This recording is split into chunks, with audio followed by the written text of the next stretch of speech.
This video is brought to you by BigBadToyStore.com. Head there for toys that are made for the big boys. Not a sponsor.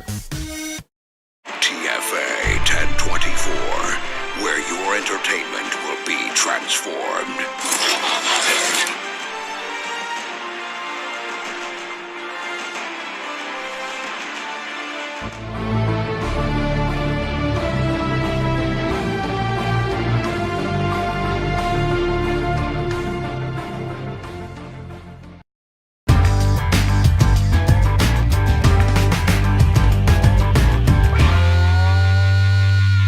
Bow, weep, grog, no weep, nitty bong, my fellow addicts. This is TFA 1024, the Transformers Addict, coming to you with yet another TFA review.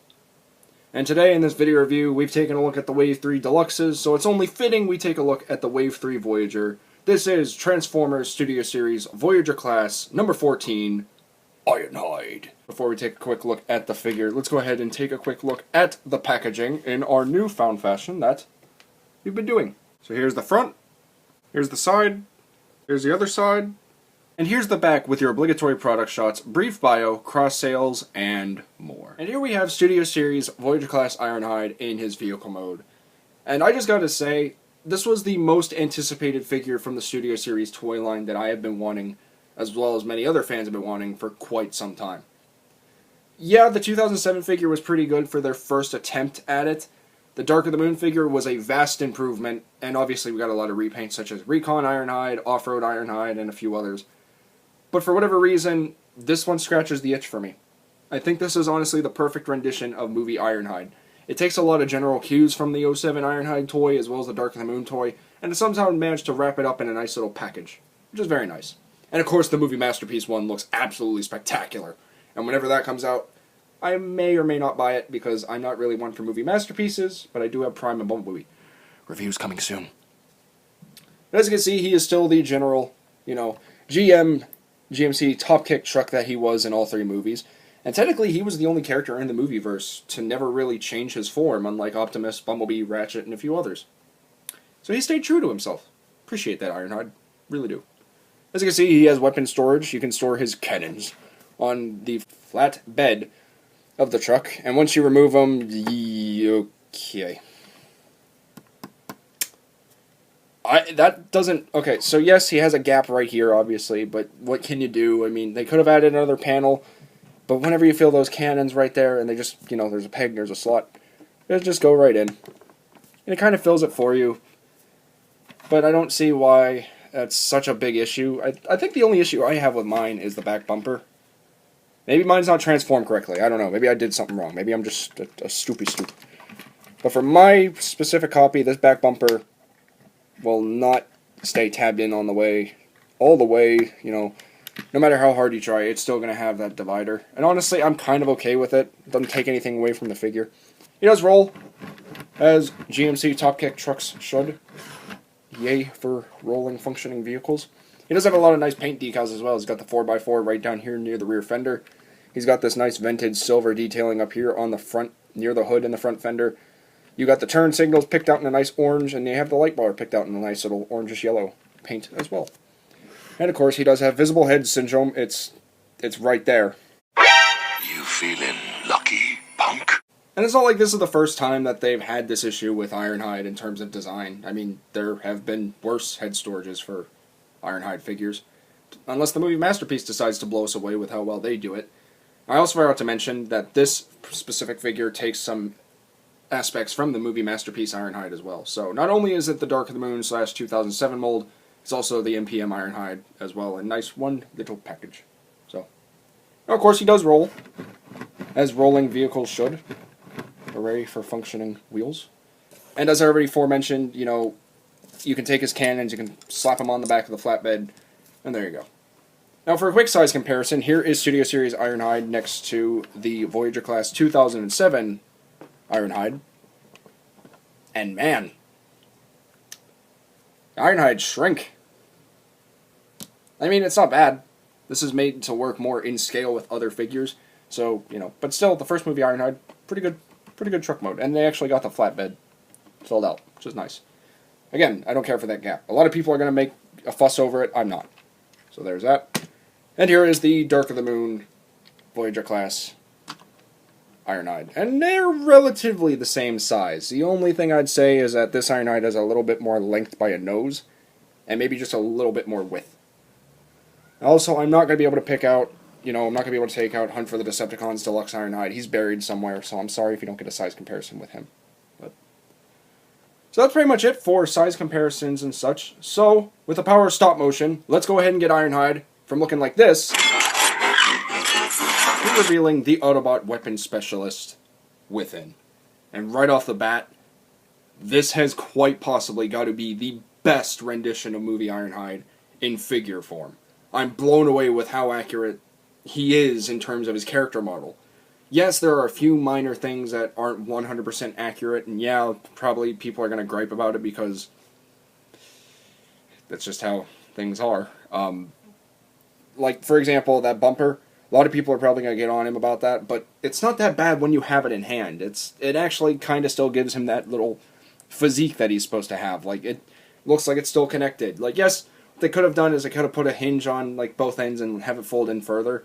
But I kind of like what they did regardless because it's not that bad in hand. It works. It fills everything out. It gives him, you don't see that it made gaps or anything in his robot mode. Everything looks really, really good. The head sculpt is spectacular. This is the best movie Ironhide head sculpt we have ever gotten on a figure. The weapons do nothing but complement the figure as well. These are, again, quite possibly the best movie accurate guns for his cannons that we've gotten on Ironhide. Now, in MGo's video review, he mentioned that apparently he thought there was a defect on his eye, or his optic, as well as his gun.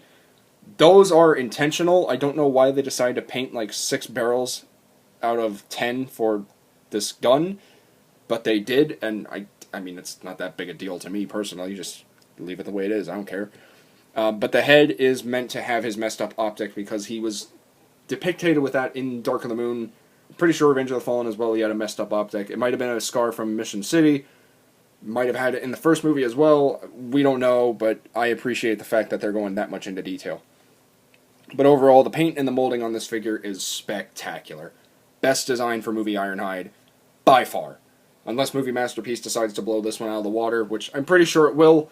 For a discounted version of a Movie Masterpiece Ironhide, I say this one trumps any other Ironhide figure. Which brings us on to size comparison. So here is Studio Series Voyager Class Ironhide next to his 07 counterpart. And as you can see, there is a large difference among the two. Again, this was the first attempt from Hasbro, so I do appreciate that they tried and they did get as accurate as they could. But Studio Series trumps that one in general, and again, I'm just blown away with how well this one is. I love this one so much. So, and obviously you have bigger size because this was a 2007 toy. This is now a 2018 toy, so not that bad. So there you go. There is that. And here he is with the Voyager class MechTech Dark of the Moon Ironhide. Now, I'm not sure if I have him transformed correctly. I know he kind of has like chicken legs to make his knees pop out or something, but I know if you straighten him out, he's significantly a little taller. But I think this is good for what it is, so if I mistransformed him, please, by all means, let me know down in the comment section down below. And again, quite a few differences. He doesn't have his mask on this one, but he does on this one. Proportions are all wonky and weird, but on this one, again, they nailed it. To a letter. To the letter, they nailed it. And for another brief size comparison, here he is with a future video review of the Transformers Studio Series number 4, Autobot Ratchet. And I think that works.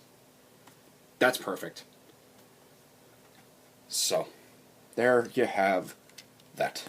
Now going briefly into articulation, I believe his head is on a mushroom peg. Don't think it's a ball joint. If it is, yeah, it is. So, head is on a ball joint, has a little bit of a wiggle waggle, can look up that far, can look down that far. Arms are on multiple joints. On a butterfly joint for the shoulder, it can rotate forward and back, just like that. Arms are on a swivel joint or a mushroom peg / hinge joint, can bend that far, which I can understand why. Wrists are on a swivel. No waist articulation. Legs can go forward, they can go back that far, they can go in and out. Thighs are on a swivel. Knees can bend that far, which is a very nice knee bend. And no foot articulation. And unfortunately, as great as this figure is, he does have his issues. Like, for one, he can't really stand unless you have the feet proportioned a certain way. Positioned a certain way, I mean. But you can see that he's kind of rocking just because of the way that the feet are shaped. So what you can do is you kind of just hunch him over like that. And that works, but it makes him look weird. My personal opinion. And you can get him in some pretty decent poses.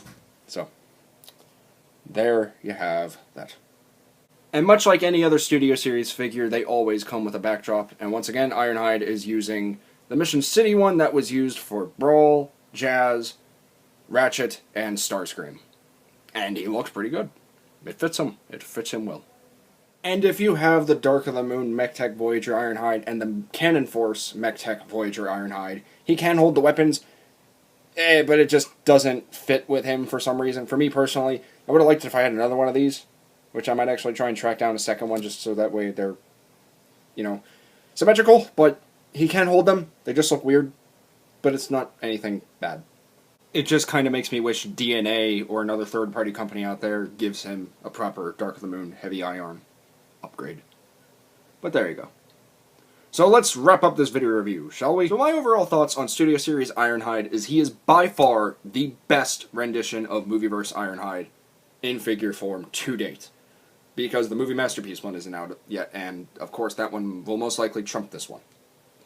He does, however, trump the 2007 Voyager class Ironhide, which, while it was good for its time and it was its first attempt, wasn't a bad figure. This one just does the job better. The same can be said with the Dark of the Moon MechTech Voyager Ironhide, and while I didn't show it in the video review, the Hunt for the Decepticons Deluxe class Ironhide was great, but again, this one trumps all of those, in my personal opinion. The sculpting, the paint, the molding, the transformation, the way how compact each form is, with its issues, such as the front bumper and the gap in the flatbed, are perfect. He finally has his very accurate-looking cannons that he had in his movie design. He looks good. He finally has his proper face without a mask or anything. He has a proper mouth. He has his messed up optic. He looks great. The only thing that would have put icing on the cake for this guy is if he had ankle pivots and if he had a waist rotation. But I can understand why they weren't added, because that would somehow compromise the figure in some way, shape, or form. So I'm happy with just having a perfect Ironhide the way he is. So do I recommend him? If you do not have a Movieverse Ironhide in your collection whatsoever, yes, Studio Series Ironhide is quite possibly the best placeholder for your collection. Because while he is not necessarily a necessity to your collection, he is a very nice addition to it, as well as a very nice addition to your movie Autobots. So pick him up, because I recommend, so you can decide. But with all that being said, my fellow addicts, that's pretty much it. So this has been the video review for the Transformers Studio Series number 14, Ironhide. And I want to thank each and every one of you for watching. And please remember, my fellow addicts, until next time, to get addicted, stay addicted, and TF addicts for life! This is TFA 1024, the Transformers Addict, rolling out till all are one.